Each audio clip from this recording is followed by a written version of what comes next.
way and set good examples for them to follow.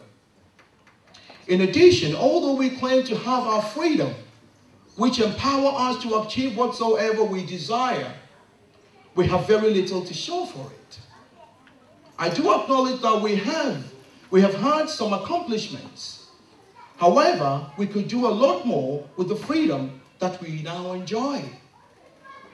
It is not over-ambitious to have our own institutions, such as banks, supermarkets, food chains, etc., and stop going to the Chinese shops and all that.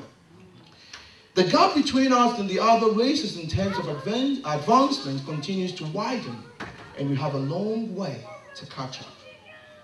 Let us also try to be more supportive of one another, rather than putting each other down for most of the time. As human beings, we all have our own opinions, and therefore our views may differ. Consequently, when we read about other people's views that we do not agree with or understand, we should try as much as possible to be gentle and share our differing opinions instead of giving them a hostile response. We will never be able to properly address our issues in this way, and it will make it difficult to find amicable solutions to our problems. Finally, we must all recognize one thing. Irrespective of where we come from, we are all black people and are responsible for the betterment of our race. Let us look at our situation, unite, and work together with a view to effecting positive change. Let's make something of ourselves and leave our children with a legacy they will be proud of.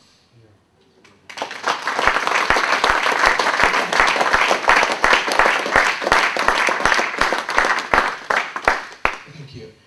Next year is the bicentenary of the abolition of slave trade in Great Britain. 200 years since the abolition. What have we done?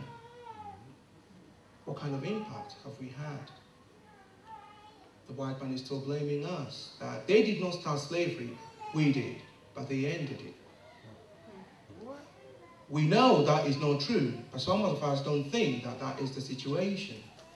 See, there was a time that I was talking to these Christians and they said to me, well, you know, as a matter of fact, this thing happened a long time ago.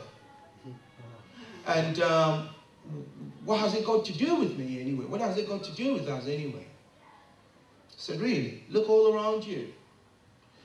The effects of slave trade is all around us. Christ died before slavery. Yes, you believe in him and you go to church. During Easter, you buy Easter eggs. And you can't do anything to change your situation. You're waiting for God to come down to save you. God ain't going to save you. You've got to save yourself. You see, black people think God will do anything and everything for them. Whenever you try to say something to black people, they say, oh, God will provide. The same people who came to teach us about this God don't believe in God as much as we do.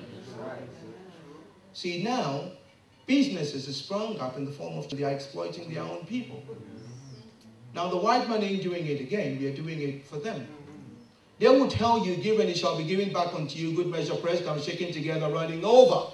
Shall men give into your bosom? It says, give. When you give, God will multiply it and give it to you.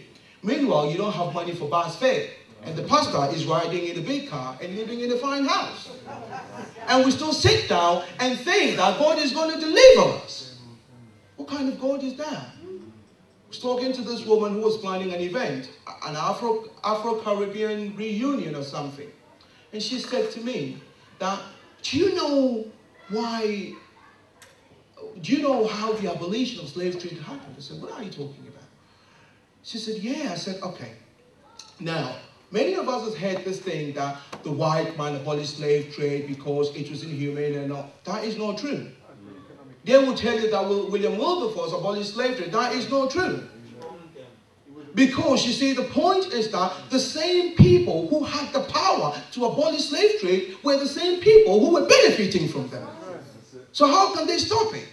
For centuries, a lot of pastors and priests were pleading and begging and advocating for slave trade to be abolished. But they didn't get anywhere.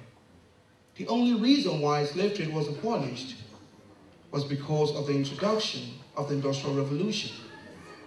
You see, because the thing is, 20 slaves can produce 1 bag of sugar a day. But now he's got a machine. He don't feed the machine. The machine can produce 20 bags of sugar a day. So why does he need you? And they tell you there is a slave ship. There was never a slave ship.